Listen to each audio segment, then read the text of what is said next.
It's Open House Thursday on Your View. Welcome to the show. I am Muriah Afolabi Brown. As always, I have the ladies with me. Get in the building. Yo. Good morning. The outfit is very glamorous, very elegant. Thank you. I'm going to a party. Oh, yeah, obviously. You look very, I wish you could stand up, but no, maybe after the show we'll take a picture. Your shoes are speaking. In fact, they are shouting. YK. It's trying to take it easy. Stop putting us under pressure. I don't have much time to be... Before I have to wear slippers. So what to quickly wear it, Papa? Wear shoe. Want to wear everything? I should. Let me enjoy now while I still have power. Yes. Okay, it's good. Good to have you. Are you comfortable? Very wicked. YK has been cinched. I'm telling you. Can hardly move. I just asked a question. I wanted to talk about your cinching. Is this scarf covering the cinch? No, this scarf is covering the cleavage. Yeah. Because I want to know. I get love letter from MBC. Okay, so it's covering the cleavage. But the blouse is covering the cinch. That cinch is... Is it a new kind of cinching? Is it a new kind of cinching? They'll roll you first before you now wear the cloth on you. I will roll myself. Mm-hmm. Those ones that you drag and... and then you cinch yourself. Sorry. I'm like this. Please, who do you want to impress today now? I don't understand. You don't even understand. At 63, who are you impressing? Just as long as you can breathe and eat, you're okay. Can you eat? I doubt. You can't eat a packet of plantain chips. You're already feeling it. In fact, I shouldn't have even touched it. Oh. Okay, let me come to Nima. How you doing? Nima is looking at... Kanika is looking at what is your problem? No, she just said that she cannot be wearing flat slippers. When we children, we are already wearing flat slippers because we can't stand on heels. You are still standing on heels and you are saying it's a short time before you start wearing flat slippers. Oh, goodness. So I wanted to ask Nigerian police why they don't want to upgrade tech-wise. So I use a dealer number for my husband's business to drive my car, and whenever I'm going out, they will say, okay, where's your dealer number? I was okay, I don't have it because once when I started using it, I was attempted robbery, and my husband we had all the documents because the car was freshly new. Then that car is gone. There's no way to trace it, so I stopped carrying it around. So I take a picture. I have it on my phone. I'm the one that renews it annually. Police, I have it on my phone. I don't want to see your phone. They should stop that. I cannot see your phone. I said, why won't you see my phone? So if you don't have the power to verify that the dealer number is current or that my driver's license is also not fake, why are you asking for it? If that means you're not the office enabled to do it. You know, remember that I had an accident where VIO was able to trace the car plate number to Kanu. They are enabled to verify any documents any Nigerian is holding. So if you cannot verify something, why are you asking for it? And why are you saying you don't want to see it on the phone? Is it not the same information? You will say it's not. You don't even know what you are looking for. Just see people's time. I beg, we need to upgrade. How are you doing? I don't know why all these network providers are between them and the banks. I don't know who is defrauding me and who is chopping my money. I will load data. I will not see it. It will not reflect. My money will leave the account. I will call the bank. The bank will say we have from them. We are giving it to them. I will call them. They will say they did not get the credit. I've been going back and forth between. I don't want to mention the banks and the network providers, but all of them are doing all the banks and all the network providers. I don't know what did we do to them. They are just taking our money. Maybe I told you now that they debited me 25,000, 25,000 for POS. Anyways, I have to wrap up. Please, all your complaints. I'm wearing House of BC. I'm wearing House of BC. I was at your store yesterday. House of BC? Yes, I took it out yesterday. I was going to tell you I love the actual it's House of And I'm going my family member Yemisi Fuja is getting married today. Congratulations to my cousin. Congratulations. Are you going? Yeah, by God's grace. We'll see how God goes. Let's go after Kanchi, of course. Let's go on a quick break. When we come back, we go through the front pages of the papers. Stay with us. We'll be right back.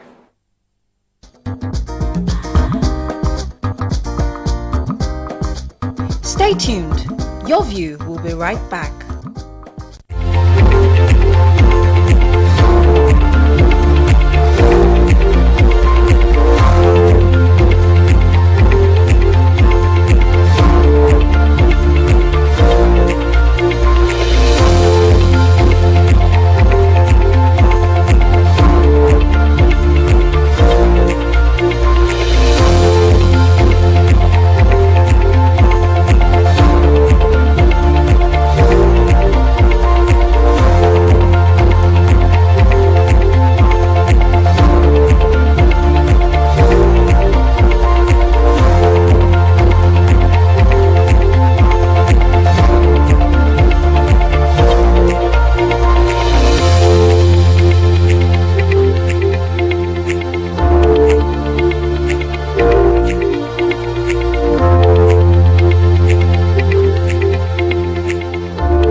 Okay, we're going to start with the nation. Senate's House agreement raises student loan to 10 billion naira. NLC strike fails to hold in Imo. Power Minister threatens discos, Gencos with license revocation. Survey projects Uzodima's victory with 68%. Emefiele out of custody after securing bail. Old new notes remain legal tender, CBN reaffirms. And bandits took 250 million naira ransom to free 121 Baptist school pupils. Okay, which story are we starting with? Start with the discourse. The Minister for Power, of course, Adebayo Adelabu, yesterday said that all discos and Gencos must now sign a performance bond with the government. This is because, according to him, they failed to live up to the agreement and he has not seen productivity on their side. He said that this will now make them liable to revocation of their licenses. Apparently, their licenses are renewable every 5 years unilaterally by the NERC, the Nigerian Electricity Regulatory Commission. He said, but before that will happen now, there must be a performance bond, the assessment of each of them, discos and Gencos, and failure to meet up to standard, they just might have that revocation happening. I'm hoping that, of course, we see that happening so that we'll see them competing to be best performer. So the Central Bank of Nigeria yesterday said that all Naira denominations remain legal tender, and they have directed their branches to continue issuing adequate quantities of both the old and the new redesigned notes. So the CBN, in a statement by the Director of Corporate Communications, Dr. Issa Abdulamin, said that their attention had been drawn to reports of a scarcity of cash across some major cities in the country, despite assurances of sufficient cash stock in all locations across the country. There have also been reports of anxiety among some members of the public over the legality or otherwise of the old Naira notes. So for the avoidance of doubts, they are reiterating again that there are sufficient banknotes across the country that will be enough for us to carry out our economic activities. And so nobody should reject any legal tender as long as it's been okayed by the CBN, whether the new or the old legal tender is still legal. And people should go about doing their businesses. There's no need to have any form of anxiety. The money still remains and we must use it. Okay, let me take the major headlines. So yesterday, after harmonizing the 2.17 trillion naira supplementary budget, the Senate and House of Representatives have raised the student loan appropriation to 10 billion naira. The president had signed out the bill yesterday. He assured Nigerians after signing the budget into law yesterday that it will be judiciously utilized. The House had transferred the 5 billion naira for the yachts that was originally allocated to the student loan. But my worry, however, is that the Navy has taken, they've received the yachts back in June. They've taken the custody of, they've received the yacht already. So he said the Navy said it had taken delivery, actually, that's what I was looking for. Taken delivery of the vessel, but had not paid for it due to cash constraints. So I don't know how they plan to pay for that. They return it. It was the yacht that's been given us since June and was appropriated from the previous administration, so wasn't from this. But that's a luxury. They can return it. It's not luxury. No, that's they keep telling us it's not a luxury yacht. They keep saying us it's for operational use. No, this which article I have operation? here, the Senate is saying that they are going to probe the purchase of the 5 billion presidential yacht, and they were wondering how they got, because of the the way it has raised controversy all over. Nigerians are really upset about it, and they are saying they are going to find out why exactly they had agreed to get this luxury yacht at the moment. I don't even know where how such a luxury item can find its way into the supplementary budget. Okay, so which paper is that? Vanguard. Okay, so from the Nation, they're saying that the naval equipment has said the presidential is not a luxury item, and I think they said that repeatedly because they call it a presidential yacht. Doesn't mean it's presidential. Yacht is luxury, right? Who takes a yacht if you're not rich? Anyway, I would like to take the bandits that collected 250 million ransom for the Baptist pupils. The governor Ubasani has received the kidnapped boy Treasure Ayuba. He escaped from the bandits. He was amongst the Baptist school boys. They released 120 of them and didn't release him. The Christian Association of Nigeria, Kaduna State Chapter, said the bandits took over 250 million ransom to free the 120, but refused to release treasure. So 2 years and 4 months later, he escaped from them and found his way home. So I'm very happy for him. The governor has said that he's going to give him psychological treatment to address the trauma he must have gone through while in captivity. He needs it, oh. He needs it. Okay, moving on now to the Punch. Off-season polls, electronic collation illegal, says INEC, police wants NLC. Picture here, Obi faults Tinubu's 2.17 trillion naira supplementary budget. UK police probe suicide of British-born Nigerian. FG stops electricity tariff hike, insists on subsidy. Old banknote remains legal tender, says CBN. $51 billion debt, FG rules dwindling revenue, reps condemn needless loans and contracts. And NPAN returns Kabiru as president, and Emua joins as EXCO. Okay, story? Okay, I have the major headline. The chief press secretary to INEC, to the INEC chairman, his name is Rotimi Oyekomi, said he's making clarification to correspondence about IREV and BVAS. He says that it is not legal for election results to be collated by IREV to be uploaded. He said what is done is that the form, let me get the form again quickly. So this is in anticipation of the Saturday's elections for Imo, Kogi, and Bayelsa State. It says that form EC8, that's the form for each collation, EC8A, will be snapped and uploaded on INEC. Polling unit election results, also known as form EC8, will be uploaded directly to INEC result viewing portal, which is IREV, from individual polling units by the presiding officers across. But this is not a declaration of results. The provision of the Constitution under 179 provides how a person will be declared winner. So BVAS is also to verify a person's voting ability, but not collate the final results. So to be sure, electronic voting or collation of results is illegal in Nigeria at the moment. All that the IREV portal does is just to display from EC8A uploaded from polling units, and the process of determining and declaring a winner of a governorship election is as provided for in 179 section 179 and all the subsections of the 1999 Constitution.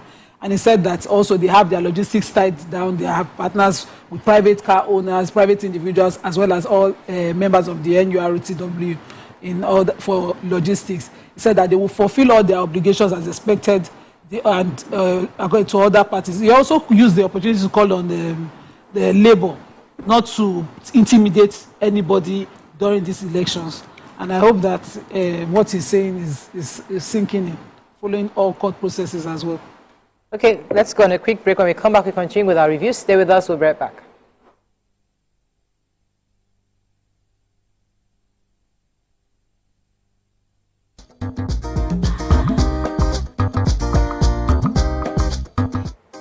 Come closer. A little bit more.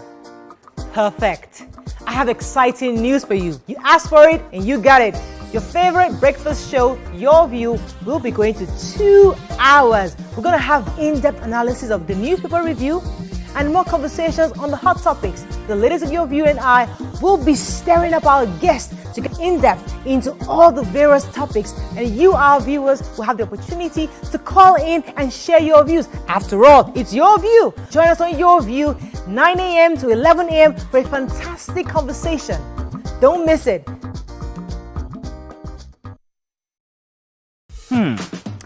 So, have you ever wondered what happens behind the curtains of a man's mind? Or perhaps you're one of those who wonder what men talk about when they gather. Well, here goes. Imagine what it takes to put together the perfect cocktail. Or maybe mocktail. We need a bit of sports, a sprinkling of current affairs, some very deep topical issues, and last but not the least, a healthy dose of grumbling of those we love to hate. And yes, you guessed it, women.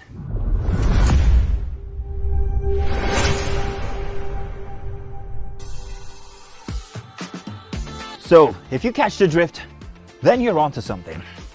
We will provide you with the right insights into most of your curiosities, right here within this beautiful cocktail we call the Black Table. Ladies and gentlemen, make welcome pioneer Positive Force member, dancing queen of the 80s, non-conformist, Afrobeat historian in her right, and long-standing member of the multiple award-winning all-female show Your View, Omoyeni Yeni Anikulapo Kuti, aka YK Power! Ginger, Take it. today we'll go here. Hey, I don't read you. Are you sure? Ha. I'm not here to answer questions. I'm here to drink. We're in trouble today. Wait till your age. I was close now. Eh? I said 1975. He said 73. He said 75. I confirm. Fellas wasn't even born till 75. So will I drink half? You go drink. Take. Make I help you. Russian. No be half. I try. Which half? You will make me drink. I'll give you a hint. Lights in no.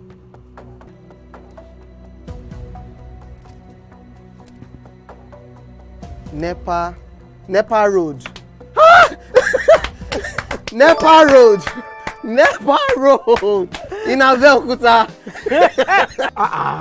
First of all, my brain cannot memorize everything. A big black bug. A big black dog. A big black bug. Oh, sorry. A big. It don't start. Ọmọ ọmọ fẹlá ọmọ Anikulapo Kuti. Wọ́n rò pé kí ni kékeré yìí. It's by Audison. It's not by Audison.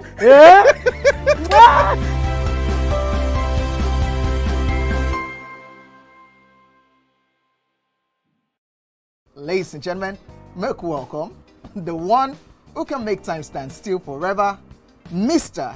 Kelechi.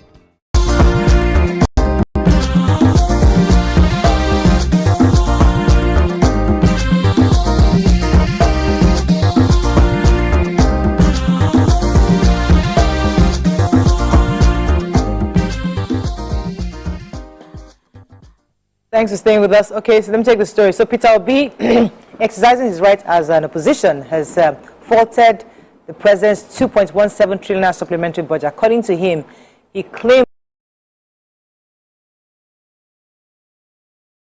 in a statement that the president failed to consider certain emergencies and pressing needs of the country. He also noted that the manner the budgetary allocations were done, it was obvious the president was unaware of the dire crisis in the country. And if you recall, the Senate President Godswill Akpabio and Speaker of the House of Representatives yesterday had with the President assented to the bill. But Gudu has specifically said that over 600 billion of the supplementary budget was allocated specifically for the defense of the country. So I think that's going to be going to the Nigerian to the Defense Department, according to Bagudu. And many allocations were also done. But Peter Obi was saying that a lot wasn't considered in the passing of that bill for the next budgetary allocation. Yeah. Okay, I wanted to take the story about the British-born Nigerian that committed suicide. The British police have said that they are going to investigate her death. She jumped in front of a moving train because apparently, according to her parents, her boyfriend was blackmailing her. The father said he had sent her £100,000 for an investment that they were going to do, and he hacked into her phone when she was sleeping, got some documents, and then decided to blackmail her. And she agreed to pay him what he wanted, and 4 hours later she jumped in front of a moving train. Hey. Police have said that they will investigate.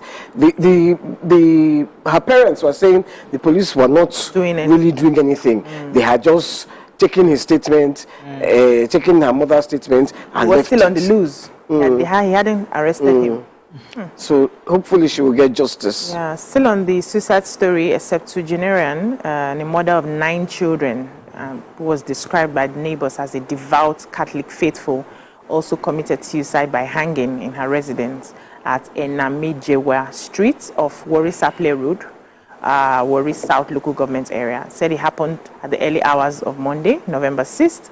And, all the residents have been feeling really bad, have been thrown into mourning. And according to the witnesses, they said that she hung herself with her wrapper in their public toilet, and it was one of the grandchildren that saw her and raised an alarm. And they said she had, mentioned that she was going to take her life a few times before, threatened to, drink poisonous things, but that didn't work till she found her way into the toilet and then hanged herself. And I was a bit worried for the little child who probably has seen the grandmother hanging.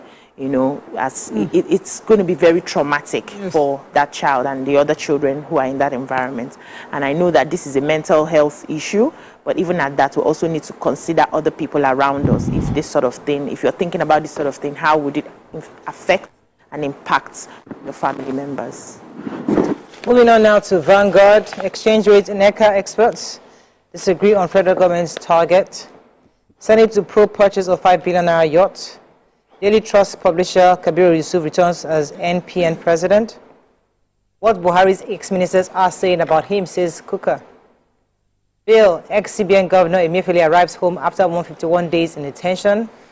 And old new naira notes remain legal tender, says CBN. Okay. Story? So, okay. Go on. The organized labor said they will be grounding Murtala Mohammed International Airport, Lagos, and Nnamdi Azikiwe International Airport, Abuja today as part of their protest against the Imo State government. The General Secretary of the Nigerian Labour Congress, NLC, Emmanuel Ubuaja, was the one who described yesterday's strike in Imo as fairly successful. And he says Labour will not rest until the international community investigates Governor Hope Uzodinma.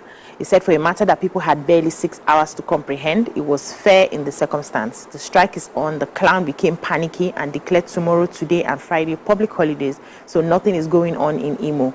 Also says tomorrow we'll be having action at Abuja and Lagos airports. We'll take over the airport access.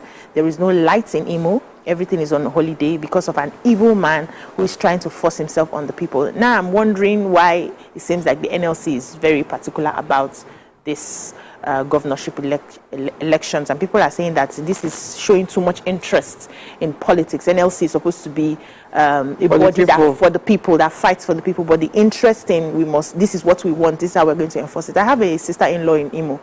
She chatted me yesterday that nothing is happening. They don't have lights. It's total blackout in Imo. They can't even move around freely. It's not what we should be hearing now. I have the major headline in the Vanguard. So the special advisor to the president on economic matters, Dr. Tokwe Fasha, was representing the vice president, Kashim Shettima, at the Cowries Cash Lecture and launch in Abuja on Tuesday.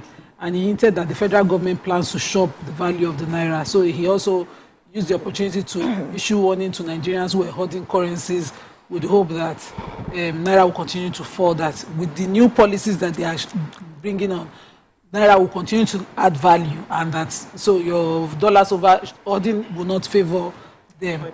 But NECA, that's the Nigerian Employers Consultative Association, has said that their own is they should disclose and make clear whatever policies that they are working on. They should bring it out to the open. Also, they should focus on production and address the nation's propensity to import, because of course, that's our people's way of things. And they should make the fiscal and monetary policy authorities work in sync, among other things. So they were also happy that they are working out to get the naira to be at par with the dollar, but they should do things properly and make it an open thing. Okay. Moving on now to Daily Sun. I didn't even see Daily Sun. Did you guys see it? So it's your Interesting. Daily Sun. Okay, yes. No, it was Vanguard we took. Did you take your story from? Okay. Kuka exposes Buhari's ex-aides. Imo election poll favor Governor Uzodinma to win by 68%. PDP must address cause of Obi's exit and failure at polls. Imo, Labour to ground Abuja, Lagos Airport says no going back. LASU removes Dean of Student Affairs after certificate racketeering. Nigeria discovers new crude oil grade. And NPAN elects new EXCO, returns Yusuf as chairman. Okay. So LASU has, I'm still following the story since all these days. LASO have taken action. They've removed the Dean of Student Affairs, Professor Tajuddin Olumoko, because of course his alleged involvement in the racketeering of certificates that happened in the school. That online publication implicated him. They've also asked him to explain, any involvement or absolve himself of any involvement in that scam. They're giving him a query for that. They've also appointed in acting capacity Professor Dr. Biodun Fatai, who is of the Department of Political Science, as acting Dean Student Affairs, starting yesterday as well. I'm hoping that they settle this thing quickly as soon as possible. Okay. Go ahead, Raike. Yeah, the former National Vice Chairman of the People's Democratic Party, Chief Olabode George, has expressed fears that the party may go down like the All Nigeria People's Party. He says if the PDP doesn't get its act together, they will go down. He said they should find the reason why, they should solve the problem for why Peter Obi and Rabiu Kokwanso left the party. That if they had been together, yes, that no other party would have come close to them. So they need to address that, or the party is just going to disintegrate. They served the party. They served the presidency to President Tinubu on the platter of gold. Because if they had stayed together, they just handed it over to him. So going back to the probe that Bisi said earlier, I took that story since you're taking my story. So the Senate, as you said correctly, the Senate said that they're going to be probing the purchase of the $5 billion presidential yacht and the circumstances surrounding it. And according to Senator Gbenga Daniel of APC, he was saying that the procurement has generated lots of controversy. And I wanted to take that story because according to what they said, he said many Nigerians have voiced their concerns. So he's speaking according to what Nigerians are saying. Voiced their concerns and criticism, with a significant number expressing displeasure about how such a luxury item can find its way. So that's what people's perception are. But what their own response is that, given the conflicting, contradictory reports regarding the yachts, we have identified the need for thorough investigation. So when I went online to go and check what's the definition of yacht, yacht is not necessarily luxury. Yacht is a sailing or power vessel used for pleasure, cruising, or racing. So it could be cruising, and the Navy can use to cruise, whatever it is. Do we exactly? Do we need it? It's not luxury. It's luxury. So, the word luxury, what I wanted to address. Is luxury. No, not all the time. It's important for us to educate Nigerians, because the dictionary is here. Because there's no gun on it. Wait. Pleasure is luxury. We can discuss and define it, but it's important for us to explain. Nigeria, because Nigeria just says, oh, they want the luxury yacht for the president, and if we don't give Nigerians proper information, they will continue to be thinking, oh, they wanted to give the president luxury. It's not a luxury yacht, according to what the definition of yacht is. Yacht is saying here, it is a sailing power vessel used for pleasure. Pleasure now. Cruising. Pleasure. How many Nigerians can have pleasure right now? Navy can do luxury. They can do pleasure now. Wow, that's luxury. We're saying this. Let me define cruising. Please, they define cruising. The action of sailing about in an area without a precise destination. Back down. Especially or maybe for pleasure. Okay. Okay. All right. Nigerians are right. No problem. Let's move on. But not always right. Nigerians are always right. And we have to always correct them. In this matter, yes. In this matter. This is okay. All right. Moving on. No destination, no. Just cruise. They should be there. So we don't believe the Nigerian Navy have told us that is an operational vessel. Why are we having a difficulty in accepting and understanding? Because we rather believe and accept the American vessel tell you something else. No. You don't believe the Nigerian. No, we don't have a problem with the yacht, right? But do we need it now? It has been delivered though in June. I hope you know that. All this English are speaking. We don't have money to pay. Has been And we delivered. don't have money to pay. We have not bought it on credit. That is all we can take. What time is it? Sorry, you're not talking. I don't know what. You're not you're not helping me. Against You're not helping me in this matter. All right. That is all we can take on Front Page Review and return. It's Thursday. Because our hot topic of the day. Stay with us. We'll be right back.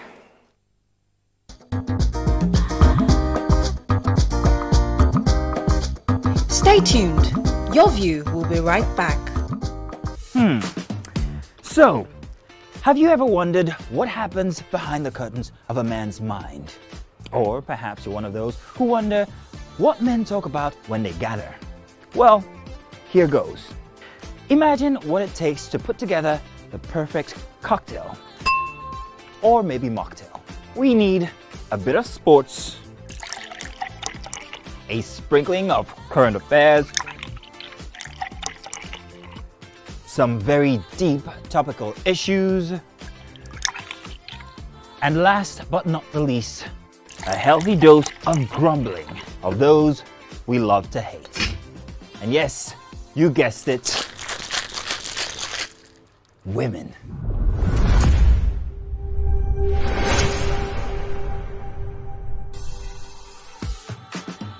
So, if you catch the drift, then you're onto something. We will provide you with the right insights into most of your curiosities, right here within this beautiful cocktail we call the Black Table.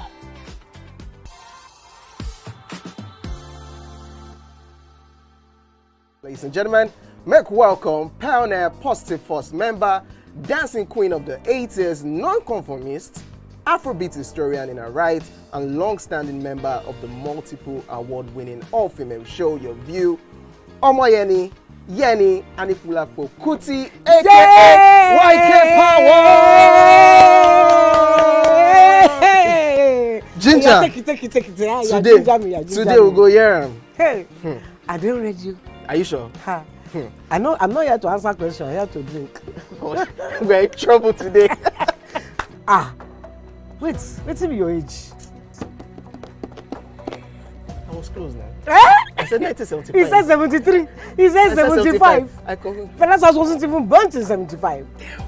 So will I drink half? You go drink. Take. Make I help you. Russian. No be half. I try. Which half? You will make me drink. I'll give you a hint. Lights in no.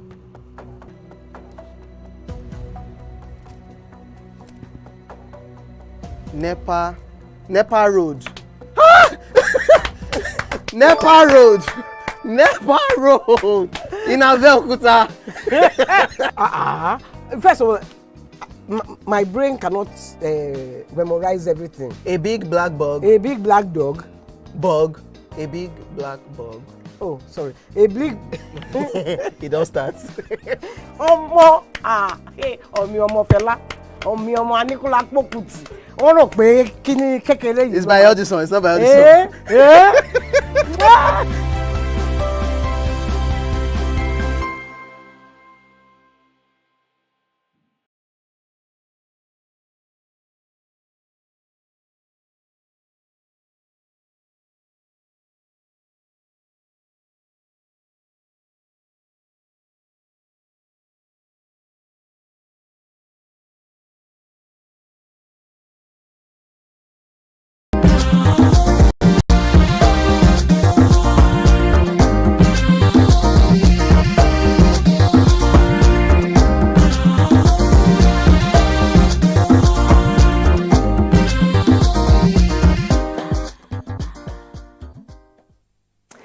So it's Thursday, and on today's show, we just like to discuss family, lifestyle, marriage, and all sorts. But today, a video went viral about a lecturer in Obafemi Awolowo University, OAU, who assaulted a student for refusing to switch off her phone while in class. In the video, the lecturer, Dr. Ariyo, of the Department of Electrical Engineering, could be heard saying, "You can't be more than me," then forcefully took the phone and pushed the student. What are your thoughts on this? There are many sides to this story, and we'd like to discuss it because in every situation like this, we like to take some learnings from it and see if we can find a way to address certain issues we have in our society. You can call us on the numbers on your screen, 081-270-53687, 091-390-76948. You can also tweet to us at TVC Connect. Please hashtag YourViewTVC so we can read the tweets. All right, so as I said, there are many angles to this story. The fact that, first of all, another student was recording, that in itself is there. The fact that he assaulted a student, the fact that she disobeyed her lecturer, the fact that there was a bit of aggression in his voice, and what are your own general thoughts? Because many of us are somewhat familiar with how we revere our lecturers and our professors, and how modern day students, this new world, this new generation, see things differently. They're not like us. You know how we used to be so scared of our lecturers. It's actually a guy. I thought it was a woman. It's actually a guy. So he was insisting that he should switch off the phone in the class, and he refused. And obviously, he forcefully took it off and pushed him out. All right, so that's the recording. Let me. Who'd like to start with? Nima, I want to start. Yeah. So this student obviously was seen in the video upsetting and disrupting class activities. So we cannot even absorb. 2 wrongs certainly happened there. If I were the boy, I would sue that lecturer for assault. But most likely, you will have it reduced to the barest minimum. Why is that? You were not really sitting down minding your own business when the lecturer just came on to you. He has authority in his classroom. Once a lecturer comes in, he has authority in his classroom. How many minutes will you use to switch off a phone? Now one be this, switch it off now. How many minutes? He asked, switch off your phone, probably because it was causing a distraction, or maybe he saw he was, engrossed on the phone. He must take authority of his classroom. And when the boy refused, he would have allowed him just walk out. Insisting that you must do it right here, right now, shows that lecturer himself has some priority issue. Yeah. And to take it so far as to jump on him and still knock the head towards the ending, it was overdue for both of them. Overdue, both wrongs. Yeah. So I agree with you on the part that the lecturer actually assaulted the student. And I know that, when you are a classroom teacher, a lecturer, you must do what they call housekeeping. And where there's no law, there's no sin. What I would like to understand, what is the housekeeping for the classroom? What are the laws in the classroom? Are they laws that from the beginning of the session, you know that you're not permitted to come in with your phones, or the law just came about, or, he just saw it and decided that you should take out your phone immediately? And I also understand that we are in the 21st century right now. Most of the things we do, especially with these young ones, are done online. We are here sitting down. I have to pause you, BC. I'm told your mic is off. Mikey, what are your thoughts before I go on a break? Your thoughts on this? You better just go on a break and do her. Okay, let's I was go. really listening to what she was saying. Let me go on a break. When you come back, we'll try to continue the show. Stay with us. We'll be right back.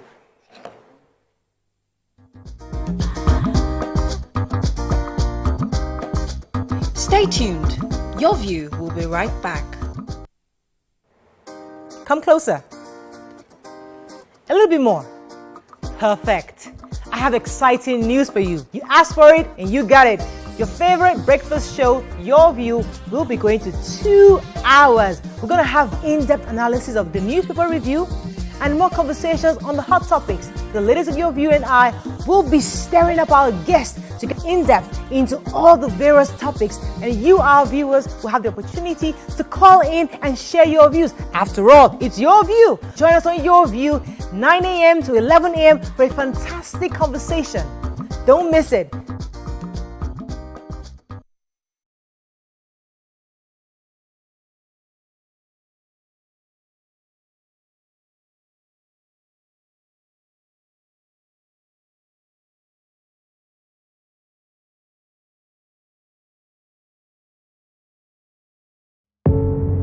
Doubt and fear doesn't occur at the canvas, it shows in the canvas.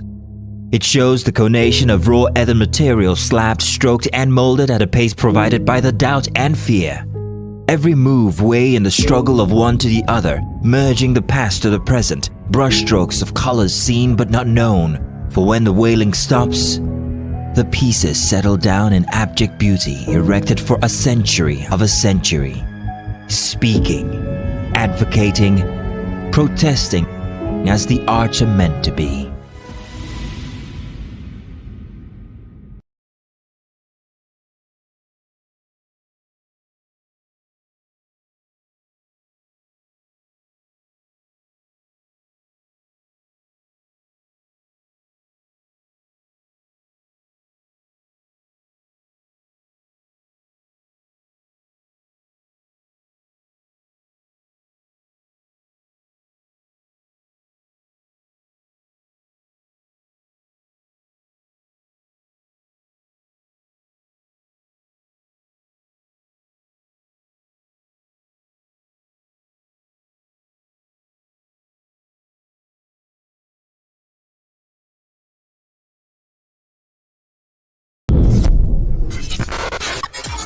Do you think you can outplay me in this game of wit and knowledge?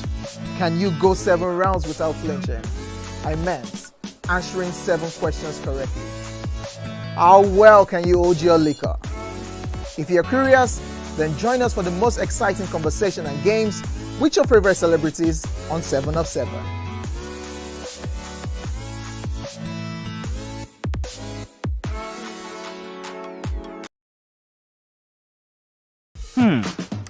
So, have you ever wondered what happens behind the curtains of a man's mind? Or perhaps you're one of those who wonder what men talk about when they gather. Well, here goes. Imagine what it takes to put together the perfect cocktail. Or maybe mocktail. We need a bit of sports, a sprinkling of current affairs, some very deep topical issues, and last but not the least, a healthy dose of grumbling of those we love to hate. And yes, you guessed it, women.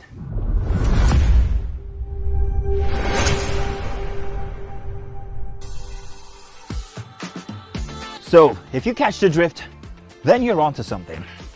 We will provide you with the right insights into most of your curiosities right here within this beautiful cocktail we call the Black Table.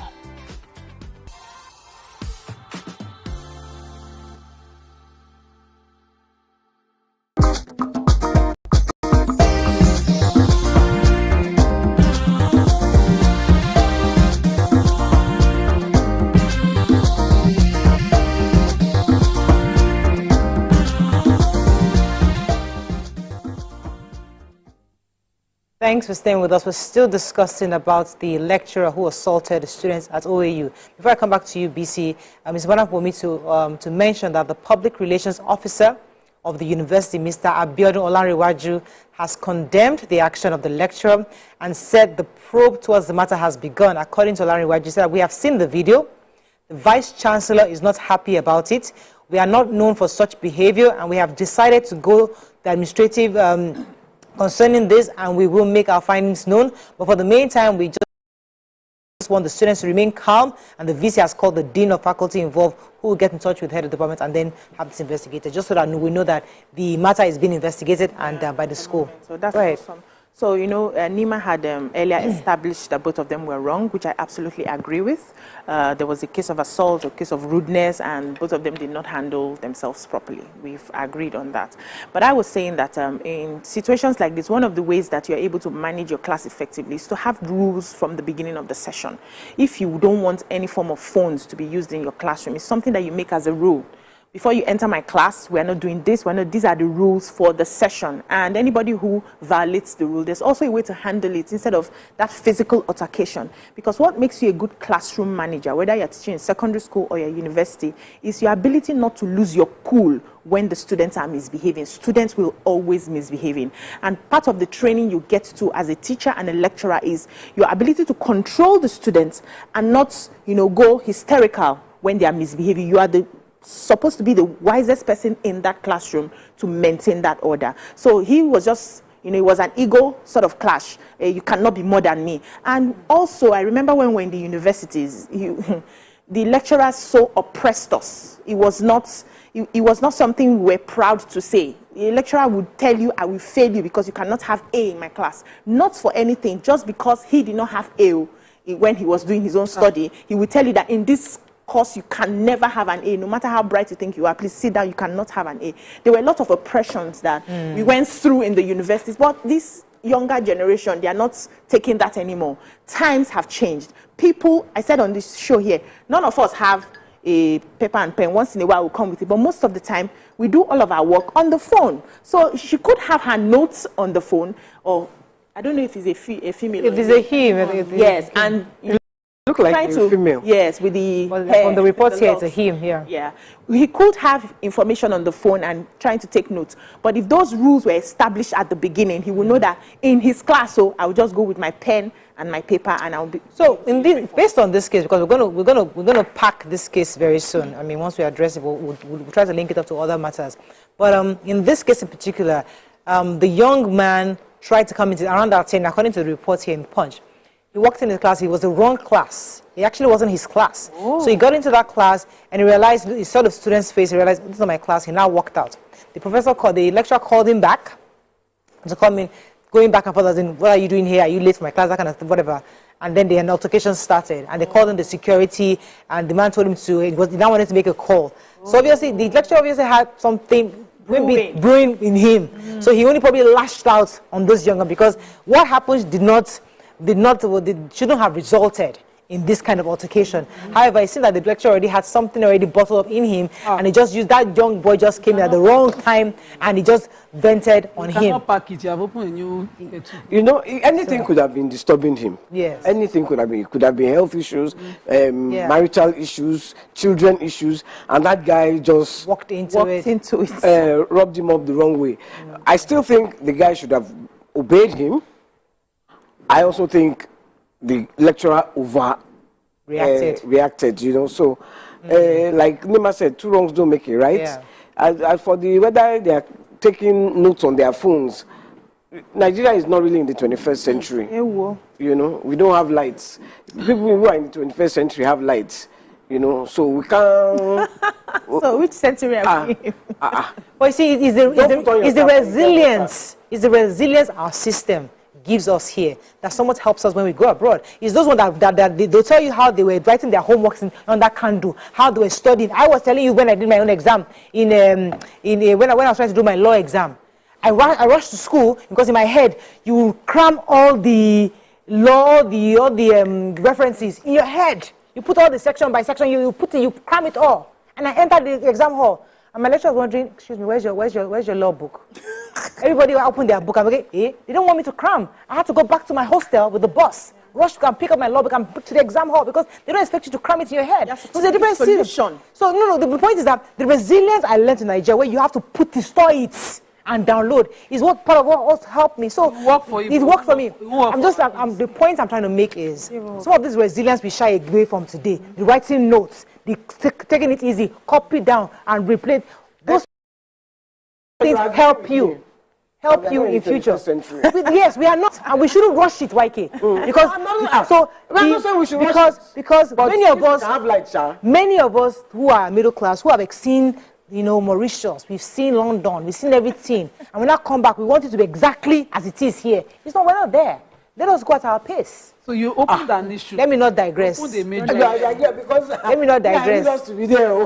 No, you see, but Baba Suraji doesn't know. He doesn't care. He wants food. He wants shelter. He doesn't need your luxury lifestyle. He needs to be allowed to have a decent life. But Baba Suraji, if you give Baba Suraji opportunity to jackpah, no, he will jackpah. He might go there. Baba Suraji will go there. I was in the car with the driver the other day. So I was saying, see you, Mr. Taiwo, if you get a visa now, you will jackpot. Only because his mentality is I get there and I begin to pick money. All of them have the mentality. So Nima, please, let's not digress. I started the major issue with this the facts right. Yes. So according to you, what you just said, yes, the boy was in the wrong class. Yes. And he wanted to step out of class, but the lecturer decided come back here because of this. Yes. Whatever the lecturer is going through, most of us who schooled in Nigerian universities experience these things. Yeah. Till you graduate, you cannot pinpoint what you did to offend a particular lecturer. Yes, I once accompanied a student in the university to beg a lecturer. This was a bright young boy. In fact, his project, he worked so hard, hoping to please a lecturer who said, not in my lifetime will somebody have an A in this course. Plenty of them. Why would that be? Why is it your own goal that your children, the youth of tomorrow, I mean, what they call it, the young shall not grow in your own before?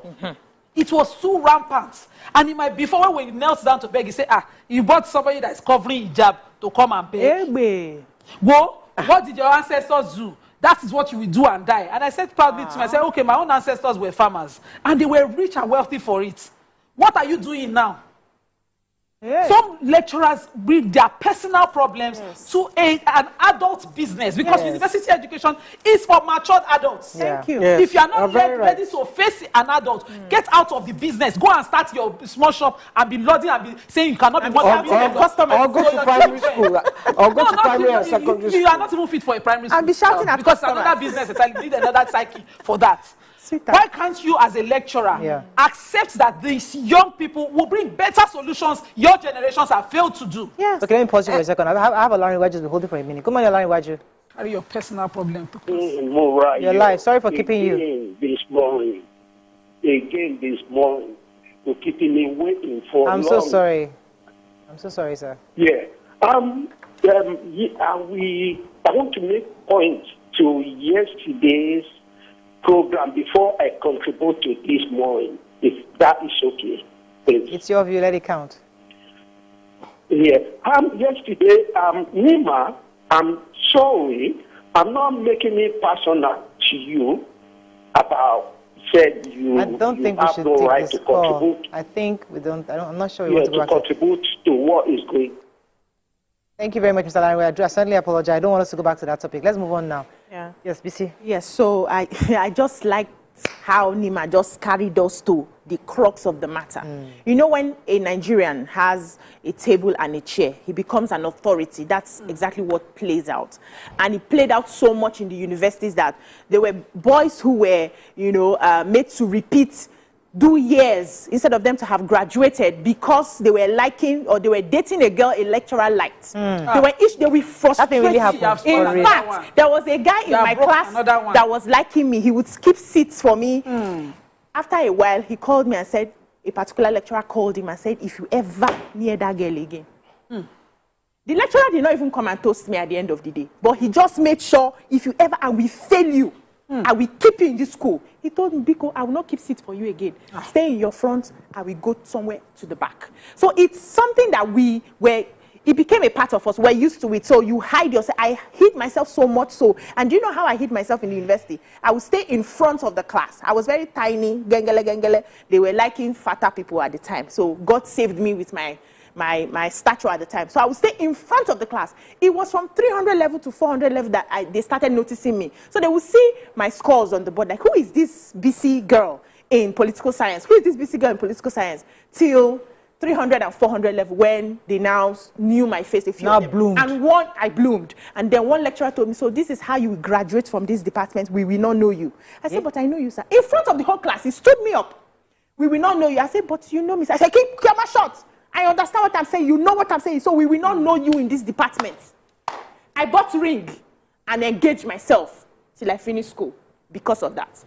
So that saved me. So this issue of you have your own issues. Personal issues. If you cannot regulate your emotion, you are not fit to be a lecturer. You are not fit to be a teacher. You are there as an example. You must regulate. It's like when your child is throwing tantrum on the floor, your 2-year-old, your 3-year-old, you as a parent will now lie down and be throwing your own tantrum too. Who will now solve the matter? So you must learn to regulate. And this issue of, I have issues, that's why I'm transferring aggression. Even if you are doing your own business, you cannot talk to your customers anyhow. They will leave that market. It's your business that will spoil. Your business will spoil. So It's you your know business that. that You are doing another person's work. You cannot. Let me take this call. Okay, take your call. Bolu, thanks for calling. You're live. Thank you so much, my view. I really enjoy your program. Thank you, all Bolu. the time. Thank you so much. You're doing a great job. Thank you. All the mommies and Nancy's in the house. Okay, so concerning the topic you're choosing this morning, I'm actually a victim. Before I enter engineering school, I went to various practical class. So I was good in programming. So on the level, when we resumed, the particular lecture was handling programming. So that very day, he asked various students to come and solve a particular problem. So they were not able. So he actually pointed to me that, you, come here. I didn't stand up. So I went to the board. Behold, the question is solved earlier on. The output he got was wrong. So I just started from the beginning and I stopped everything. The whole class was hailing me and stuff like that. You know, that is the beginning of my problem. You go and show lecturer, say you know book. He failed me. Test superiority. In fact, me that was teaching students, and the students I was teaching will get 5. They will have A, I will have 1. Then, at last, this man, in my final exam, he came to the class. He saw someone throw a piece of paper from my back that landed on my chair. He saw it that they threw it from the back. This man asked me to stand up, that I was the owner of the paper. I said, no. I said, check my booklet. I don't have such a thing. Check what is written in the paper. I don't have such a thing in my answers. He said, no. He took me to the security. Didn't know I fixed panel. I almost got rusticated. Wow. Do you know that the Senate sat on this issue? But that very day, they said that was the first time the Senate has to cancel all students that is having issue, examination or whatever. I would have been rusticated. God saved you. Thank you very much, Tolu, for sharing your... I want to take this comment from Oladidi. It says, the contributions have been skewed in favor of the student. This is not sexual harassment, but about a rude student. I disagree. Morel just put new facts out there. Real facts. Huh? So we initially started that both sides were wrong. Yeah. The student was rude. But new facts showed that he mistakenly entered the wrong classroom. Yeah. And noticing that he was in the wrong classroom, he wanted to slide out. It's a university. You have lecture halls bigger than anything. Yeah. I remember those days, all of us used to stroll to SLA. Even though other level students were the ones having courses, sometimes students borrowing courses to do 101 law would be in the faculty. They would be everywhere. You have diploma classes students. You can come into a classroom unexpected, thinking it's your class. Yes. The right thing is when you go in, you go out. But somebody now say you cannot go out until you have conformed with all the rules here. And bring his personal grievances, his lack of control of his anger, his lack of maturity into a classroom and say that in a university, a student cannot go. Sometimes I was in classroom with lawmakers. From that altercation, I didn't see any sign that it was a wrong class he went into. No. So based on what we have, he went into the wrong class. Now, what caused the altercation? Because the truth is, so where the student may have been guilty is maybe when the lecturer maybe just harassing him. He now responds. You know, when the lecturer sometimes harass you, you just take the harassment and just move on. I beg this one, I don't want your trouble. But it's possible this boy responded and he didn't like the response the boy gave him, and that's what started the back and forth. Because it was that back and forth that led to you. Do you know who I am? Do you think? No, you see those statements are indictive. Wait, let's even stick to the video we saw. Yes. The boy was trying to. They were at the entrance of the class, trying to get out. Yes. The lecturer was blocking him at every point. Switch off that phone. Switch off that phone. I thought it was about his phone. Me too. So immediately I said, this boy, you said switch off phone. Now how hard can he be? Yes. He was being rude according to me. But the moment the fact came out that he was in the wrong class and trying to leave, why was the lecturer blocking his leaving? You should have He's not your student. Your business is to lecture and leave. Lecture your student. In those days, I had one lecturer in 300 level when we did law of thoughts. The whole of LASU know that lecturer because he was very Nigerian. That's how I'll put it. And whenever the man is talking, my classmates will be busy, will be laughing. I had heard about the man from previous sets that whenever that man is joking, that's when your exam questions are formed. Whenever he's acting funny, he's speaking in Nigerian accent. He wants to give you. That's when your questions are formed. That's when you should notice whatever that man was saying. So me, I lost ability to smile at anything funny that man said. I will focus until our first semester results came out. All of the people laughing, stop laughing. Second semester, we don't get sense. Because yes, the man will just be there. No matter how ridiculous we saw him, we were laughing, he'll be lecturing. No matter how funny we were, this man will not flinch like this. He will be lecturing, he will mind his business.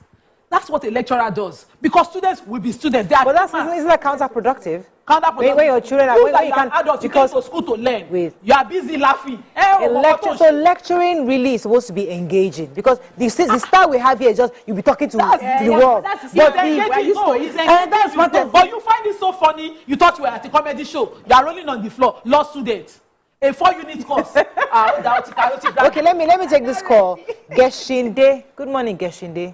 Very interesting name. Good morning, how are you? Yes. Welcome to the show. Yes, I want to contribute to the issue of grant. Every one of us went to university, and definitely that there is a rule. And of recent times, how the student behaved. I was a former lecturer. before I crossed to administrator. I retired as a permanent secretary in quality school service. The old students, you know them. Well, we are one of them, but they take songs to their hand, even in class. Sometimes when you are lecturing in the class, you will see them holding phone. Even like I talk English, they will be looking for when you give them a definition or give them a topic. I suppose the student will say, because I'm a female, you want to befriend me. That's why that you hate me. No, it's not like that. I went to the university where I was given 42% my project. I'm a man. Nothing happened to me. I make it in life. So that's what I want to contribute. Thank you very much, Mr. Gashide. Thank you. So let's talk to the issue of using the phone in class. So, as I said, this matter until we get the full stories and maybe get the young man to say his own, Dr. Aria to say his own, we might not get the full story, but based on what we're seeing in the video is what we're discussing. But let us now isolate the issue of students, mature students, using their phones while their lecturers are lecturing in class. Now, I know that this is even a global issue because across the world, many professors are having issues with this modern times where students just feel at the liberty to use their phones. Somehow, as you said, somebody said here, you have the rules, you don't bring in phones, are not allowed. But how would you think we can address this matter? Because these are adults, these are not children. Yeah, so first of all, you need to understand the century you're in. Like I say, we're not in the 21st in Nigeria. But we have states that are trying as much as possible to get children to use iPads in class. Lagos State did. I think another states too did, where they have their tabs and all of that. Because now we're making learning more digital. And so learning is moving. And I still struggle to understand why our university system does not want to update and upgrade itself. We are still doing things like we are in the 19th or the 18th century in this modern time. And then you have children who are supposed to be preparing for the future and you're stopping them from doing the thing. So for me, I think learning should be more interactional. You are not there to just sit down or stand and reel out what you have, copy on the board and disappear. You make your students interact with you. So now that you know that everybody carries their phone, give them activities that they can do with the gadgets that they have in the classroom, and then you supervise. And that's what they do in modern schools today. You give activities, everybody, okay, go online, we're doing the research. But are we considering that there are some poor students that don't afford phone, that can't afford? There's no students in the university that don't let's not assume. Nigeria. Let's not assume. Oh, God. There's some people from poor homes who have struggled to get into university, and the phone is not a... No, it's true. Let's be truthful to ourselves, because there are many students who are poor. Their family put everything together to get them into university. I disagree. And they are not like you that have a phone. It's the truth. See, even the people who have the biggest phones in the universities don't even come from we can't make that assumption. Don't use Unilag OAU. You will go to the house is looking, the phone is bigger than the house they're coming from. Students, that's generalizing though. Hold on. You cannot tell me that you don't have an Android phone. Nobody's saying you should get iPhones in the school. Android can do what the iPhone does in school. I've not seen any student who does not have who does not have a decent phone. Even if it's the uncle that buys it or the auntie that buys it, somebody gets them a phone. Every university student I know has a phone. Okay, then yes. Thank God you don't know all of them. Thank God you don't know all of them. And I believe that for you to get into the university system, you have a functioning phone. Okay, so I don't. Now, pause, Niba. The reason why those small phones. And they function. Yeah. I was indigent. Some of them even have WhatsApp. Back then, we were raising school fees and low school fees for members of our group. Some people were so indigent, that we will go for lunch and the leftovers of their classmates was okay. Yes. And I'm still friends with them till today. I know them, living human beings. People are in the university who are struggling to just get that degree and change the status of their family. Yeah. Most of them are struggling. The phone is the last. There's a young girl that graduated who her mother was, I think was a tomato. She was selling fruits, and she came in. There's a possibility. Yes, kids do things on the side, but there's some children that are fully indigent and they can't afford it. So to have a clear and same level playing field with every child, you can't assume that let me give you activities that's going to be your phone. No. So let me to learn now. I let you learn before. So the point I'm trying to make here is that in the university, we can't assume everybody has a phone, number one. Number two, the use of phone in itself in the classroom, the question is it destructive We understand the benefits of using a phone. However, if a lecturer says, in my class, I need you to listen to me, where we are discussing, we are having conversations, not you going to the phone and trying to research stuff. I want to hear you. Doesn't he have the right to insist that you can't use your phone in this classroom? I started by saying that they have classroom rules. You make your rules at the beginning of the And session. sadly, You can it's not- insist. It's not written down rules. Yeah, Let me pause you. I have to go on a break. We'll come back and thrash this properly. Stay with us. We'll be right back.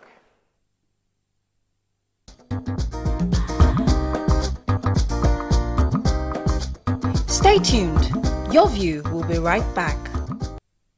Ladies and gentlemen, multiple award-winning actor, producer, ambassador of Edo People, we have Etinosa Idemudia in the building. Not be first to go police station, they win the case. So Okay. you are showing No, yourself. I go say that's my second You are question. feeling like a contact the prancing peacock. I'm about to cut your wings. Hello. Now, in the amalgamation of 1914, who was the woman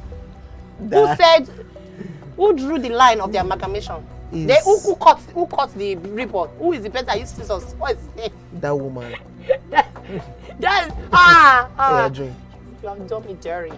I've marked your face. I've marked your face. If anything happened to me today, I don't if I don't reach my house. Anyway, I'm gonna be chauffeured, so.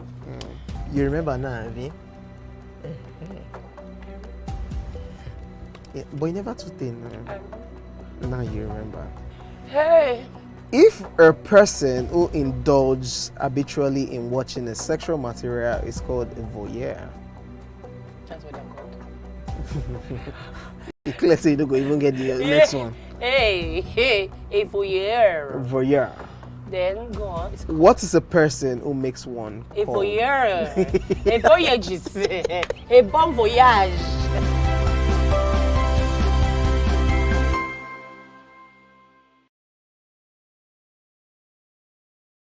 It's not just where, but who wouldn't you want to work with? Yes, that's on that angle. So Laifa had a very, very interesting. You wouldn't want to work with who? There's no judgment. No, and I Oh, respect, they'll judge you I definitely, respect but we won't this judge certain type of people. But what I dislike so much is when they tend to come to work and then they pour all their Resentment from on whom? you. Is it me that offended you? I'm not the one. I have no business. Mom just come and work with you, pay me at the end of the month, and let me go back to my house in peace and sleep. But when it comes to like divorced people, I cannot work with a divorcee. I can't see myself doing that. If I find out, if you can hide it, no, but if I find out, When they're nice divorcees. I would just What if they are nice? Okay, now it depends. If you are nice, cool. But if you are the type that you don't know how to keep your anger to yourself, you always pour it on somebody. Well, I'll just drop my resignation letter, no matter the amount you're paying me. So it's more passive-aggressive people. Yeah, I can't do it. I'm so sorry. Oh, definitely. And I cannot work with stingy people. See this one. Because you cannot be passing me in the morning, afternoon. I can say, oh, hi, yeah, I'm working. Oh, yeah, take 100 naira, You take can 10K, employ your sugar take daddy 15K. It now. doesn't, you don't have to be my sugar daddy.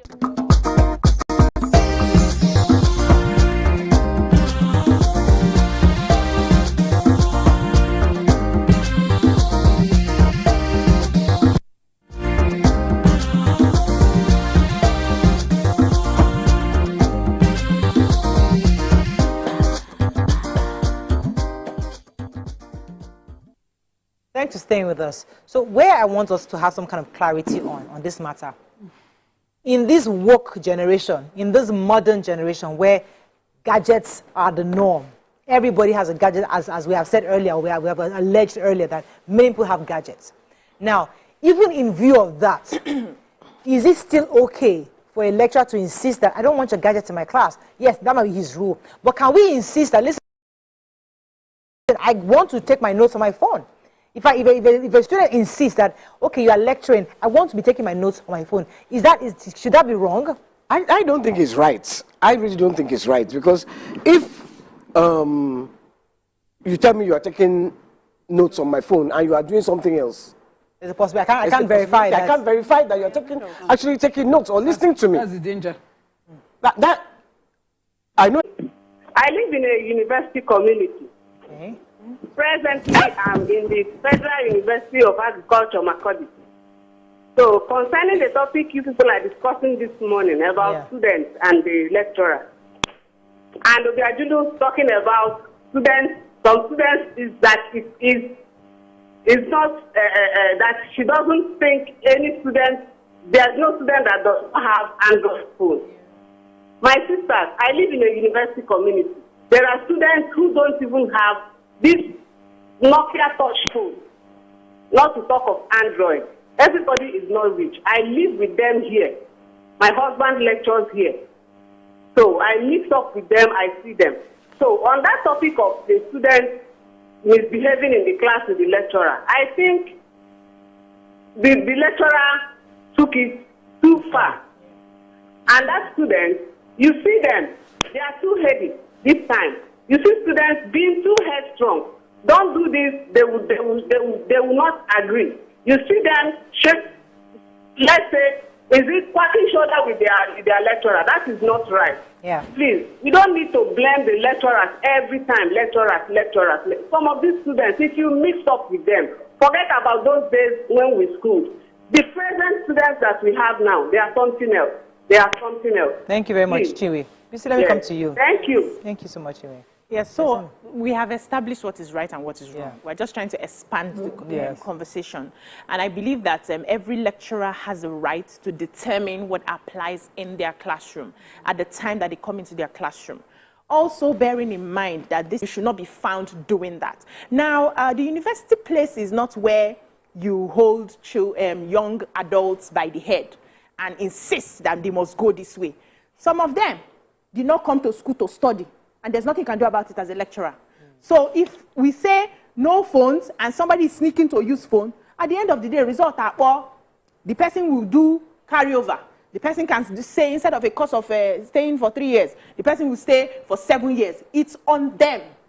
We don't chase university students to conform to certain things. They are adults. And that's why they say at least you get to the age of 18 before you get into the university. And the certificate they give to us when we finish is that you have been able to conduct yourself maturely. And so we're presenting this certificate to you that you can go out into the world and flourish. So all those, we must insist, it's done this way, it's done that way. It's not for the university. The training we're supposed to be giving to these children is from nursery to primary to secondary school. When they get into the university, it is expected that they will know what they're supposed to do there. They will apply and follow their adults.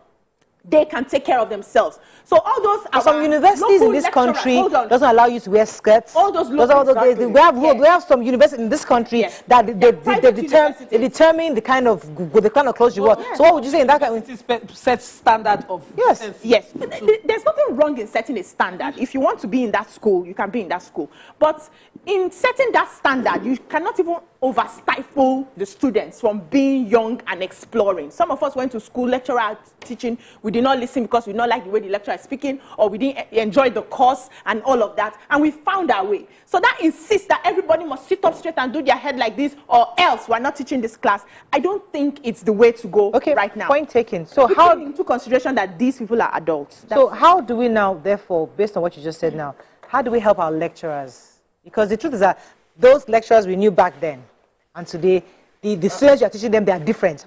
So how do our lecturers who are still there, how do they teach this modern work generation? Because they are constantly headstrong, they are constantly challenging. Some of them maybe not even not as smart as they come across, but the truth is that they're actually constantly challenging the lecturers. I wanted to even address the compulsion of or not of using devices in class.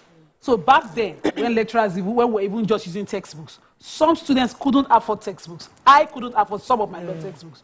And so I spent my evenings at the law library. If you don't know it there, you have problems. There's no time when you had to bring it to class to show it off. But if a class had to hold on a device, some people will be there, will not have it, and you catch it up later. We made photocopies of lecture notes. I didn't used to write. Some students, as lecturers, say, hey, they're writing, yes. I can never catch up with any lecturer that is talking. I would listen because that's what I'm good at. And when I finish, I'll go and make photocopies of the people that know how to write and go and catch. Or make notes of what you've heard. Make notes of what I've. No, I've already captured what I will capture. I will take your notes, I will blend, and I will confirm what I have learned. And that's how some people studied. Not that if today now, because we are now devised, we're in one modern world, like Kwake disagree, we're not in the 21st century. But a lecturer I didn't say we're not, I said Nigeria. Yeah, like the same thing, I will not be Nigerian. So if the lecturer his lecture via notes, you catch up. I didn't have an email in the university that time. So one lecturer came back from the US who had gone on sabbatical, and he said that our lecture notes should have been shared to us via email. Everybody can't they look like this. Minimum notes in a long thing. The moment he finished his lecture and left, what did he say? How did he say? It happened to me when I got to the US, right? When I started in the US in the university. They will be sending assignments to my email. You will see it. I have no idea. I'll come to class. I didn't know. I'll come to class. Say, open the homework. I wonder, which assignment? When they give us assignment? So you didn't get your new email. It took a long time. You agree with me? No, I understand the boy. See, it helped me to find and to solve my problem. Yeah. Many people who don't know, they'll just leave everything and just abandon it. But I was resilient enough to go and find out how to solve my problem. So in the university, you have study groups. Nobody needs to. You know why you came to school? You find people of like minds and you study. After school, then we used to have tutorials. So we share the topics. You teach this, you teach that. We meet in the evenings, and then while you are teaching, you are even understanding it better. Yeah. You have study group. You cannot learn in isolation in the university. This I have to pause you. I have to pause. Let me go on a break. When we come back, we have not addressed that issue I've talked about. That these are challenging young generation that are constantly lecturers before. When you can't talk to a lecturer anyhow. But today, these ones are challenging lecturers because they have Googled it. What lecturer is saying? They know it's not like that. That's So how do you handle this generation of students? That's our conversation when we come back. Stay with us. We'll be right back.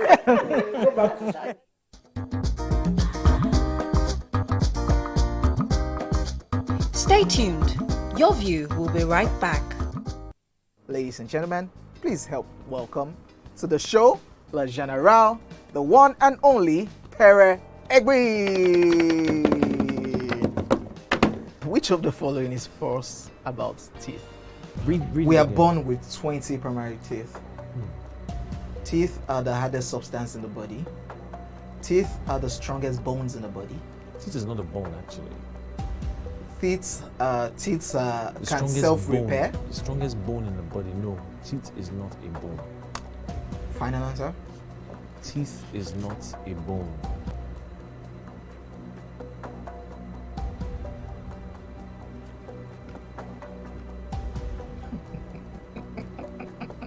You know what came to my head now? That sound. Crickets. So, editor, you can put that cricket sound there. You can still put it down too.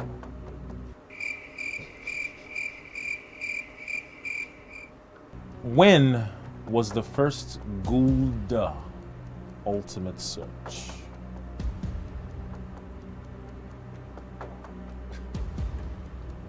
Editor? Don't put any cricket sound. I'm talking. Okay, Pere. How many times has Ghana qualified for the World Cup? 5 times. Hey, you can't do that now. That's what it is. Wait. Calm down. Why are you like this? This is your team. Small play now. They will not Somebody cannot play with you again. They will not be impressed though. The team that you're supporting. And Ghana will be alright. Yeah, that's last. Charlie? Cheers, Charlie.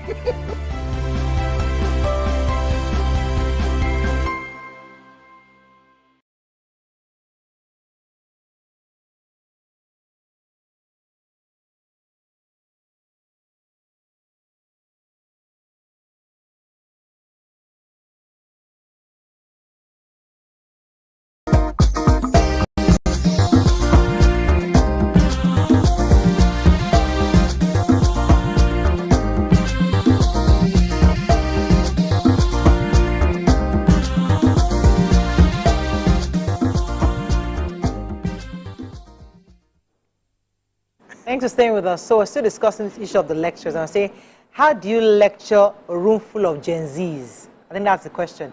How do you, especially because many of them, those who are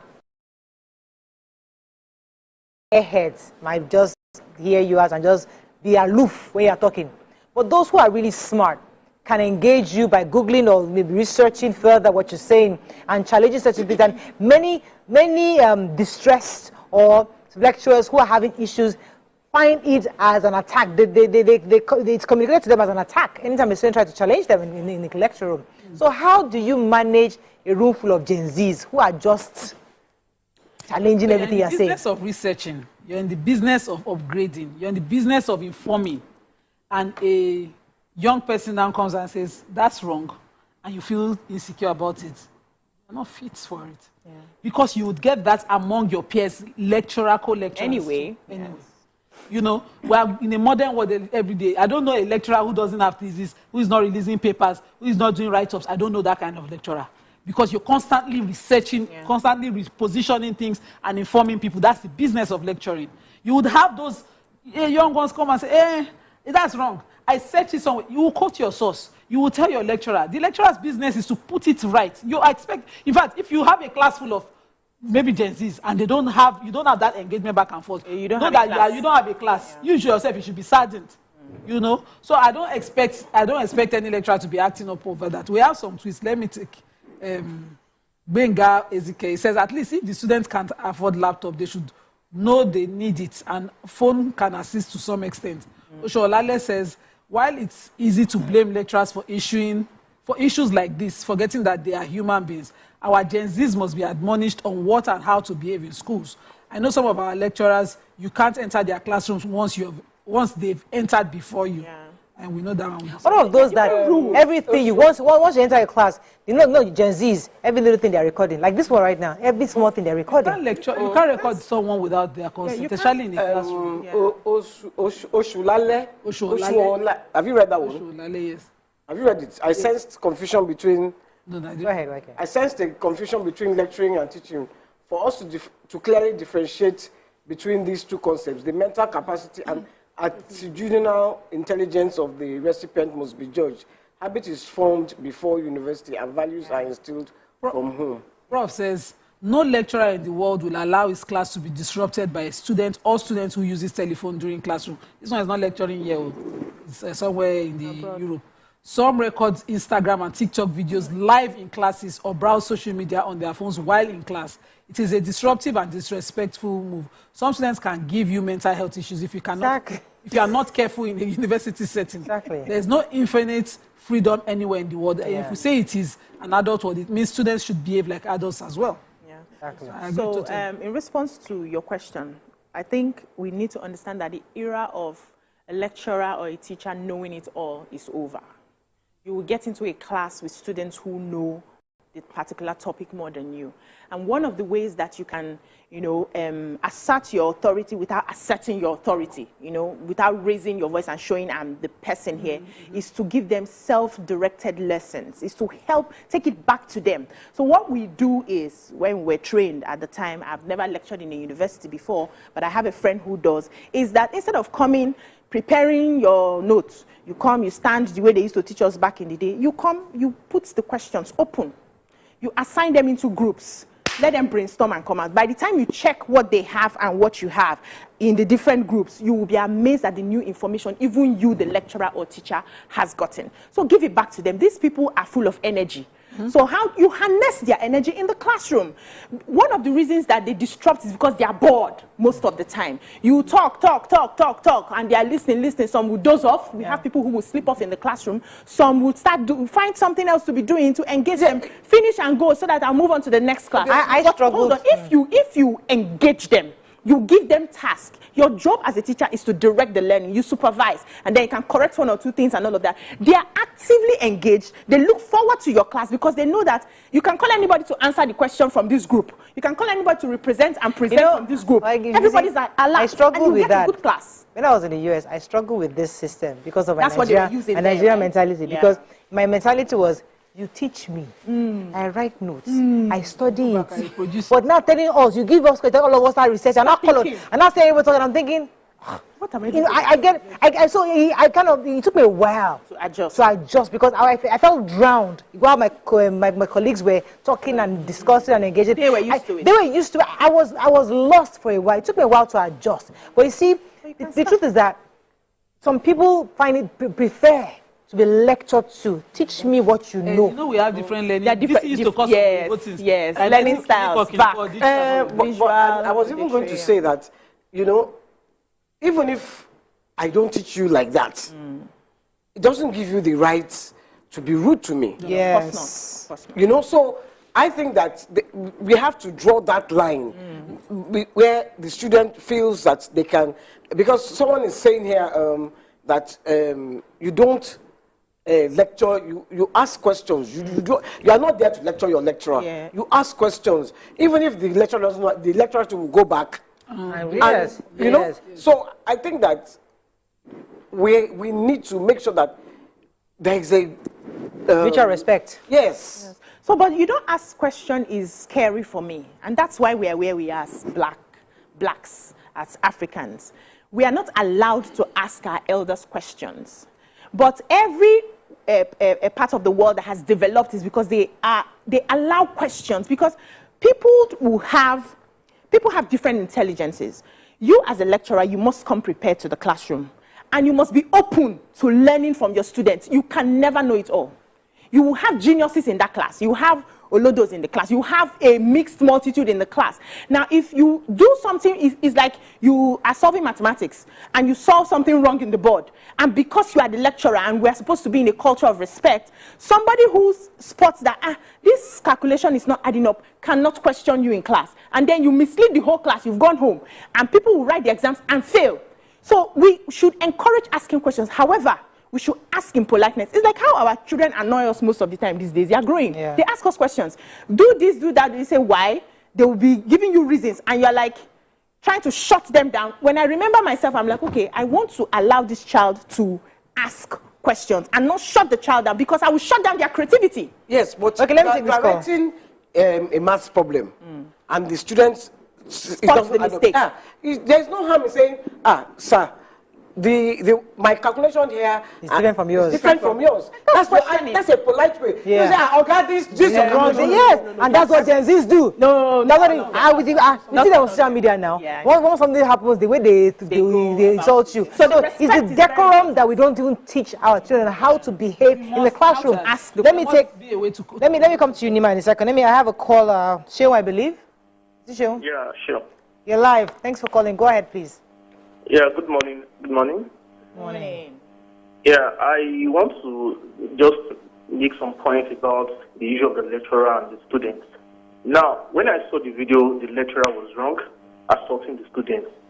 But I graduated from school 2 years ago, and I know what my colleagues do when it comes to the issue of lecturers and students. Now, you are talking about students asking questions. There's a difference between you asking questions and challenging your lecturers. Well, we have some students in class that they even know more than the lecturers. But the best thing to do is just ask questions in a polite way. So I think this. Though we have some lecturers that they feel like you can't ask them questions, that's normal. But the student, but we need to consider the fact that this is Nigeria. We have our values, we have our culture. Yeah. Then specifically in OAU, their motto is for learning and culture. OAU lecturers, they value that culture. If you see OAU students, they will tell you culture and learning. Absolutely. Now, there's nothing bad if you switch off your phone. Okay, switch off the phone, then walk out and switch on your phone back. There's nothing bad in that. When I was in school, I had an issue with the lecturer. He said that we should not enter the class, and people were begging. And the man made a statement. He said, "If you don't leave that door, I would disgrace you." Immediately he said, I left. I left to the place. And people that were there, the man was angry. I was like, I said you should leave the class, leave the door. You came late, stuff like that. And later on, the man called me back because I obeyed. And he said, you come back to the class. And I came back. So we need to understand that, see, some students, they are just, how would I put it, this generation, we are just something else entirely. Yeah. We need to respect our lecturers. Fine. Okay, let me just cite an example. When I did my teaching practice, and I was in class, I was teaching my students because as education students, we are taught how to control the class. And I was teaching my students, there's this specific lady in my class, she will not listen. Secondary student, she will not listen. She will not write notes. And later I discovered that this lady, maybe she has interest in a young guy just teaching it. He got it out, just like, see, don't come to my class again. We know that you will not be obeying my rules and regulations. Just stay out. When I'm done with the class, you can call me. We need to set standards. Yeah. Even some lecturers will set standards as a student. They will tell their students, don't do this, don't do that. But some students will still not obey. Yeah. And if you got the time that, you just Exactly. like, if you can't obey my, you just get out of my class. Thank you very Or I much. don't So, want it. thank you so much. Yeah. It's part of the training, because as much as we see them as adults, but they are still forming. They're not fully formed adults yet. They're not yet in the society. So we still need to form them where that they become more responsible adults in society. The kind of training they get in primary school is for a primary school teacher. It's certainly not the same what they do in secondary school. And it will never be the same with what he obtains in the university. You are not supposed to form an adult in the university. That adult is supposed to come and apply all the home training that they have and bring it into a formal setting. They will and go to learning. Also in their workplaces, they will be learning in a different method. So there must be a different way to comport. I'm not absorbing the student. Truly, how many minutes we use to switch off phone? But me gone, I will run. There's no way a lecturer can catch me near door. If I enter wrong class, I will be faster than disappear. I would have disappeared. I don't know why, that story doesn't add up to me about him being in the wrong class. Because if you are in the wrong class, how did the teacher know the lecturer know your phone was on? No, he wanted to make a call. So when he came into the class, so it's either maybe we don't know exactly the full story. I'm just speculating right here. So he came into the class. He now realized it's wrong. He tried to walk out. The guy called him back, come back here. So he was probably engaging, maybe trying to find out where he's from, what class he was going to. And then the guy, he was now standing by the door. He now carried the phone, he was now telling him that don't call anybody, bring your phone. Without challenging him. That's why the back and forth was saying that I can't give you my phone. He was saying switch off your So phone. I think we also need to be, as lecturers, handling young children, we also need to be quick on our feet in terms of thinking of how best to handle these students. I think back in the day, we used to have, aside from your graded for your marks, you're graded for attitude and attendance. I don't know if they still have it. Yes. So you come to your class and you tell them, attitude is 20 marks or 30 marks. Your classroom attendance is either 20 marks or 30 marks. Then your coursework, the main work, is about 60 marks or 70 marks. However, you share it. Now, when a student decides to have cocoa head and disrupts you in class, and you have given like a warning, you've sent out, maybe they are that stubborn that they don't want to go out, by the time the attitude reduces the mark or the attendance reduces the mark, you will know that next time you will behave yourself. Assess attitude, because in schools, universities, you're supposed to use matric numbers so that you reduce the victimization that happens. Yeah, so you don't see the faces. So you don't see the faces. So a student that comes to your class, if you are not a troublesome lecturer, you're not supposed to know the name of a student. I didn't know. I had such an experience in 400 level where a lecturer said they should invite me. Well, I'm going to go shoot my head. Can I read this? They should invite me to see him at staff room. And I didn't want to go to any staff room to meet any lecturer personally one-on-one. So I refused to show up. And when they finally... We have old hawks lecturing millennials. The age and approach gap is a problem. Yes, this is from Franklin Benjamin Onu. It is. That's what I'm saying. Let me pause you for a second. That's the point. That's the point. Let me take this up. Good morning. Thanks for calling. You're live. I'll come back to you right here. Hello. Good morning. Hi. I think the issue that we have. Hello. Good morning. Can you hear me? Good morning. We can hear you. Go ahead, please. From Cambridge? Can you hear me? Hello, Yes. good morning. Yes. Yes, I think the issue that most Nigerian universities have, because I was privileged to go to a university for 1 year in Nigeria, is the fact that most of the lecturers tend to put their ego before their work. You're dealing most of the time with 18-year-olds, young adults. So most of the time, if you have to teach, at least I have seen the difference between the two sides, is that you have to basically tailor to the student that you have. Yes, it might be a bit different sometimes when you're talking about, but certain rules within your class and making sure that the students obey those rules is what I think most Nigerian universities are lacking. With regards to the phone, I go to uni here, and I personally have a learning disability. I'm dyslexic. And most of the time, I record my lectures, and my lecturer cannot come at the end of the day to dictate to me how I should learn. I can only basically conduct way, and the university lets me record these lectures. I am able to use my phone to make notes and do whatever I want, as long as I am not stifling the learning of another student. I don't see how, at the end of the day, in the world that we live in, a lecturer or a university will bring the rules and say, do not use your mobile phone. It is actually, you can only say to them, okay, do not use your mobile phone if at the end of the day, it is going to disrupt the learning of another person. Because you attacking me during lecture, and telling me not to use my mobile phone is you disrupting your own class. So you can as well just have your lectures, basically teach and do what you have to do and move on. If I don't pick, I don't pick. If I pick, I pick. But it's about just, at the end of the day, respecting me as an individual and my own learning needs. And then I would also respect you as a lecturer by not disrupting your class. I want to give an example. Most of my lecturers here do not let you come into the class 50 minutes after they've been in. They give you that grace period, and we all respect it. So if I'm running late for a lecture and I know that I will not get there 15 minutes after, I don't even show up. I basically have to go and approach my other colleagues and be like, you know what did they teach? But that's me respecting them. Thank you very much. It's also them respecting me. Thank you very much. Okay, but you see, in Oge's case, I can see, obviously, this is a student that wants to be in school. Many of our Gen Zs have that mentality of who education help. They're probably there because parents sent us to school. Because our daddy said we have to be here. I'm not here because I want to be here. I'm rather going to be in the studio recording one music. I have my friends. But I'm here because, listen, they say we should have education, have degree. So they don't want to be there. So they're not here to learn from any lecturer. They're just here while away time. And if the lecturer says something, they feel they can joke and laugh with you or challenge you or just be disruptive or frustrate the man. Because they don't really want to be in the school. Because they're even making better money because they're driving better cars. And a lecturer, they're already doing businesses on the side that are bringing money. So to them, the lecturer is not teaching them anything. I'm just here to while away time. So you're different from an Oge who is schooling in Cambridge and understand, okay, she's in her phone, but she's there for a different reason. Somebody else say, I'm here just to while away time. Those are Gen Zs. You would always, University is Cambridge. Yes.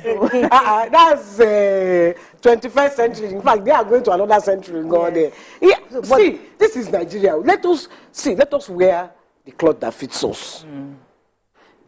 I'm not going to compare any university in Nigeria to a Cambridge, for instance. Even the private ones, because I know that there are some private ones that they make them wear uniform. Yes. In fact, when I even uniform in university, and when I tried, I said, "Come on, shut up! It's Nigeria." I kept my mouth shut. Yes, because we are growing at our own pace. We are developing at our pace. So in our own country, you can't carry phone, no. In our class, so. In our class. You cannot carry phone because not everybody is like Oge. Yes. A lot of us are not there yet mentally. Go ahead. Mario, there are a lot of Gen Zs I've seen who know what they want. Oh, yes, absolutely. Who want to go to the school, who want to become medical doctors, become lawyers. I still see them. They are not going there because they are forced to go there. We need to understand that we must have a mixed multitude. Even in our time that we were not Gen Zs, we had people who were not serious. Millennials. We have people. I wanted to confirm that you knew what you were. Of course, I will know what I am this modern day. Please, I'm raising. I don't know. I'm raising alphas. I know we are millennials. I don't know. We are millennials. We are millennials. Yes. So, but what's your own? We are baby boom. Baby boom. Baby boom. Bloomers. Is it the baby boom? No, baby boom. Baby boom. Baby bloomers. No, boom. It's bloom. Boom. It's boom. Can we move on, please? Okay. So we must have. In our time, we had people who were not interested. In fact, you don't see them in class till it's time to write exams. I don't know how they do their reading. I don't know how they do anything, but they show up, write exams, and then they disappear. Yeah. We had people who were already working. I had a classmate who was already working in Shell at the time, studying political science with me. He doesn't show up. He just comes once in a while and all of that. We had people who will come and stay at the back. They are just gisting what does not concern lecturer. And lectures are going on. The people who are interested in reading and studying will find a space in the front and in the middle, and they will pay attention. So the thing is to know what you're going there to do. Do you want to waste your time? You can. The university system will allow you waste your time. There are a lot of activities that will waste your time for you. Do you want to learn? You will learn. And for all these students who don't want to go to school, who tell their parents, maybe I want to learn a skill or something, and they're forcing them to school, stop forcing them. Allow the child to do what they want to do. Okay, let me take them. Perfect. Thanks for calling. Perfect. Yeah, good morning. Morning, you're live. You're live. Perfect. Go ahead, please. Can't hear you. Network is breaking. Okay, so let me take to it. Bilki says, I think lecturers need to upgrade beyond knowing their course content. Emotional intelligence is an essential skill to handling Gen Z's daring or non-conformist behavior. They should go for periodic trainings because this is time is changing. Andrew says, that's why I'm an advocate of passing A levels before seeing the door of a university in Nigeria, rather than going through the prelim routes. One of, this is from Alaji. He says, one of my all-time newspaper cartoons was during the COVID. A kid gleefully remarked during holding his phone, before now, they used to punish us for bringing our phones to school and even seize the phones. Now the school is inside the phone. Good Beat says, I went to university in the UK. Phones are not allowed in class. Franklin take Hassan. Good morning, Hassan. I'll come to you. Good morning, Hassan. Thanks for calling. You're live. Good morning, everybody. Good morning. Mikey, may God bless you. May God bless your wisdom. You see, you being there is a plus. Because you said something that called for my attention. We should wear clothes that fits us. We are Nigerians. I'm not here to back the lecturer. I'm here to scorn our so-called undergraduate students of nowadays. They lack discipline and self-decorum. And we should be able to face it head on so that we can have good future leadership in future.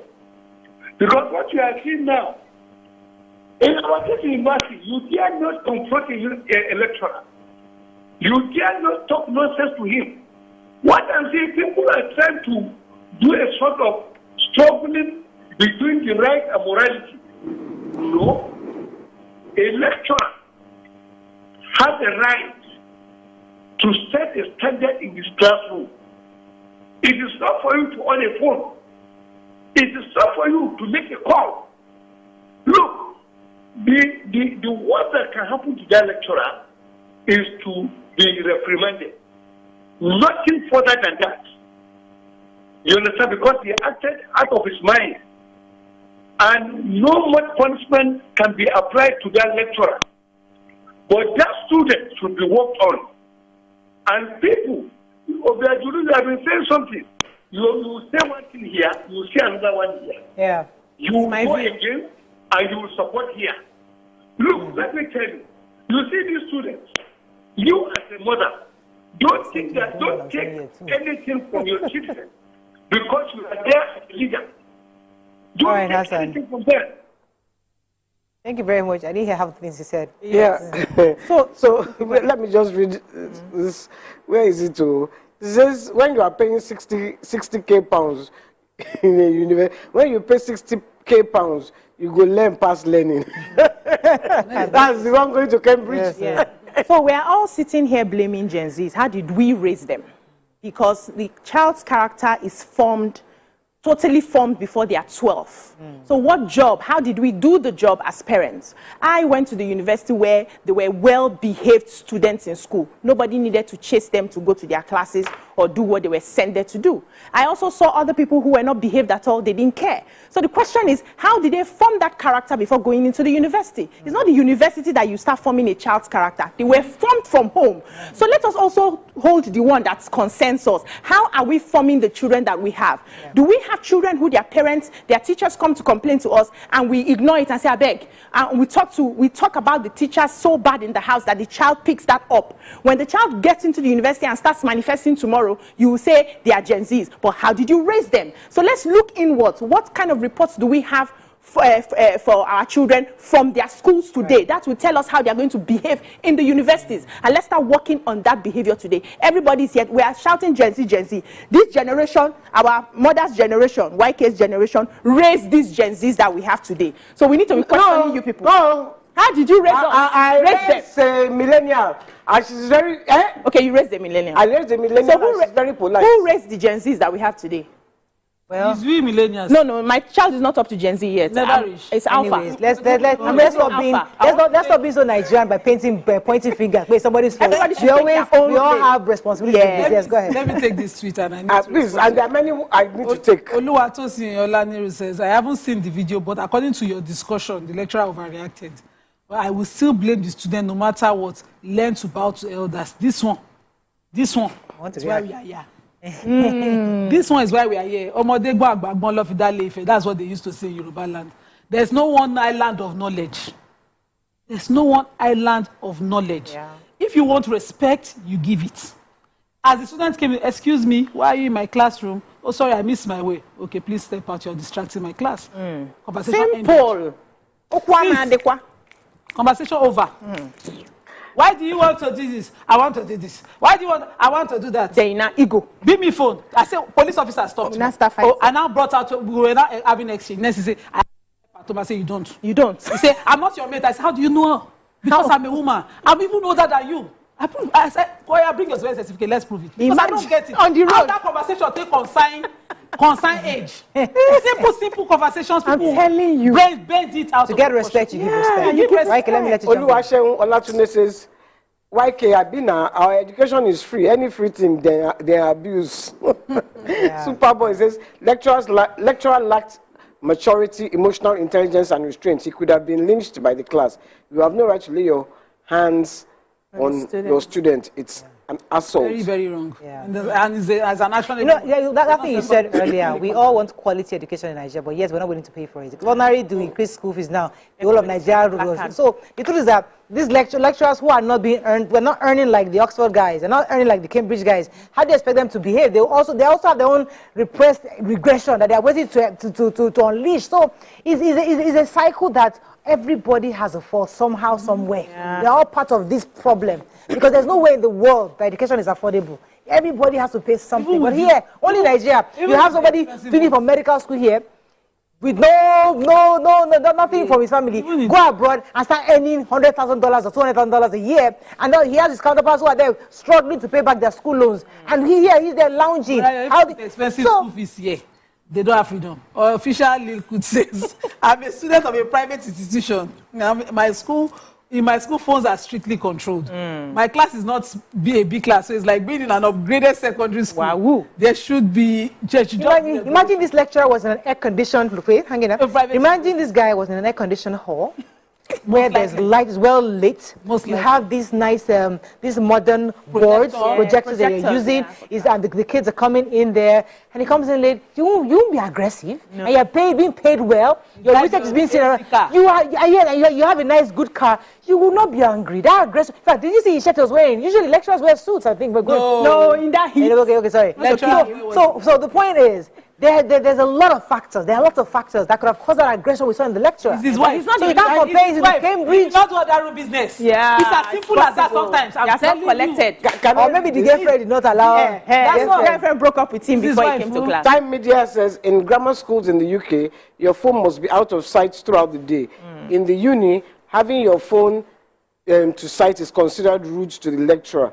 At work, some offices considered phone as a taboo. Yeah. So you see, there are different rules in different places.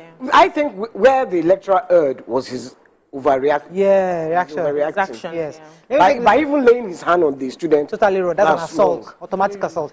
Jeff from I think it's Zamfara. Good morning, Jeff. From Kaduna. I do apologize. You're live. Yeah. Good morning, everyone. Morning. Good morning.